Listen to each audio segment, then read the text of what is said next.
तो चलिए आज हम बात करने वाले हैं learn medicine with doctor Azam channel में सबसे पहली दवाई जो है वो है पैरासीटामॉल।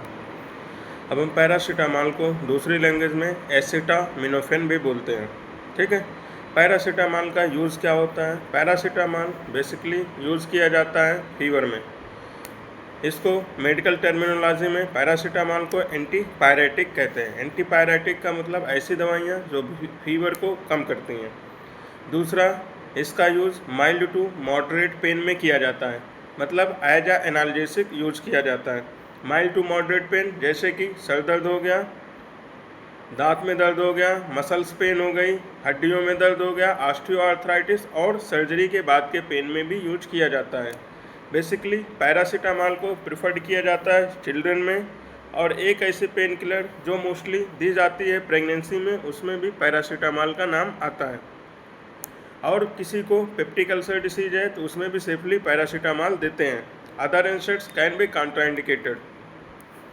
इसका मैकेनिज्म ऑफ एक्शन क्या होता है? तो पैरासीटामॉल इनहिबिट करता है साइक्लोऑक्सीजनेज एंजाइम जो कि सेल मेम्ब्रेन में होती हैं। इसकी वजह से प्रोस्टाग्लैंडिन डिक्रीज करता है, प्रोस्टाग्लैंडिन के सिंथेसिस को डिक्रीज करती है। ये कहाँ पर काम करती है? तो हाइपोथैलेमिक थर्मोरेगुलेटरी सेंटर पर काम करती है, जिसके थ्रू ये फीवर रिड्यूस करती है। पैरासीटामॉल का साइड इफेक्ट क्या होता है? तो पैरासीटामॉल का कॉमन साइड इफेक्ट जो होता है वो नौजिया होता है, वोमिटिंग होता है, मतलब उल्टी जैसा लगना और उल्टी होना। Skin rash is the common side effect. और जो सीरियस साइड इफेक्ट होता है पैरासीटामॉल का, जिससे हम लोगों को डरना चाहिए, वो होता है हिपैटोटॉक्सिसिटी।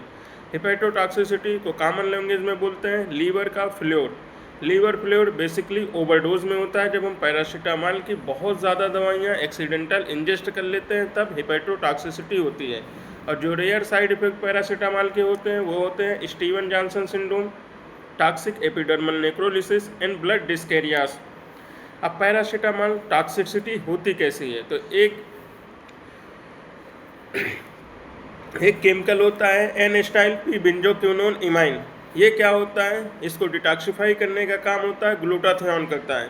तो यही एंजाइम का एक्यूमुलेशन हो जाता है, क्योंकि ग्लूटाथियोन पैरासीटामॉल टॉक्सिसिटी में डिक्रीज हो जाता है। तो ये क्या करवाता है? लीवर सेल नेक्रोसिस करवाने का काम करता है। तो ऐसी कंडीशन में हम लोग एक एंटीडोट प्रेफर करते हैं जिसका नाम होता है एन-एसिटाइलसिस्टीन। तो पैरासीटामॉल का एंटीडोट क्या होता है? एन-एसिटाइलसिस्टीन। अब हम बात हैं मार्केट अवेलेबिलिटी के पीछे। तो पैरासीटामॉल अवेलेबल होती है कई फॉर्म में। सबसे पहला होता है पैरासीटामॉल जो है टैबलेट के साथ कॉम्बिनेशन में आती है। जब भी ये कॉम्बिनेशन में आती है तो उसमें पैरासीटामॉल 325 mg होता है और दूसरे फार्मूलेज होते हैं, जैसे कि मोस्ट फेमस आइबुपैरा, जिसमें आइबुप्रोफेन 400 mg होता है, पैरासीटामॉल 300 mg होता है। जीरो डाल्पी आप लोगों ने सुना होगा। जीरो डाल्पी में एसिक्लोफिनैक 100 mg होता है, पैरासीटामॉल 325 mg होता है। ठीक उसी प्रकार पैरासीटामॉल बच्चों में ड्राप के फॉर्म में आते हैं, ड्राप और सिरप, ये तीन फॉर्म होते हैं। पहला होता है ड्राप, ड्राप में 1 ml ड्राप में 100 मिलीग्राम पैरासीटामॉल होता है। दूसरा हम बात करते हैं सिरप। सिरप दो तरीके के होते हैं। किसी ऐसे सिरप में 5 ml में 120 mg सिरप होती है, या 250 mg पर 5 ml होता है। किसी में 125 mg पर 5 ml होता है। इसका डोज कितना होता है? तो बच्चों में इसका डोज होता है 15 mg पर kg पर डोज। दिया कितना जाता है? डोजिंग कितनी होती है? TDS टू QID, मतलब दिन में 3 से 3 बार या 4 बार तक दे दिया जा सकता है। ठीक है।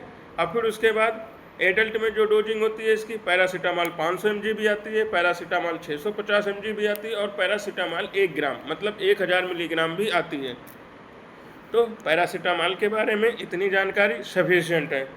तो जब भी यूज करना हो पैरासीटामॉल, तो पैरासीटामॉल यूज किया जाता है as an analgesic as well as an antipyretic, मतलब बुखार और दर्द में काम आने वाली सबसे कॉमन दवाई पैरासीटामॉल। मिलते हैं नेक्स्ट वीडियो में।